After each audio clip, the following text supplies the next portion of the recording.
هم دې خاطر چې موږ دلته په دې تالار کې راټول سوي یو دا د ښاروند برتر یعنې د دغه حالتې برتر ښاروند د ښاروالۍ د خواست کې چې غوره سوی دی.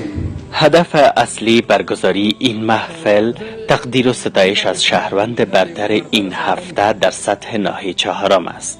شهروندی که سالهاست سر و ریشش را در راستای پیشی رستورانداری سفید کرده و حالا هم به خاطر اینکه او اینگونه از طرف شب محل کارش را در ناحیه چهارم با انواع چراغ‌ها روشن و رنگین ساخته از سوی رهبری ښاروالۍ کابل شهروند برتر برگزیده شده است. زه هره شپه په دې لار باندې تېرېږم خوشبختانه هره شپه چې زه تېرېږم زه دعا ورته کوم خدای پاک دې په دې زموږ تاسې په اول په ټول افغانستان کې بالخصوص په کابل کې همداسې شهروندان راته ډېر کړي.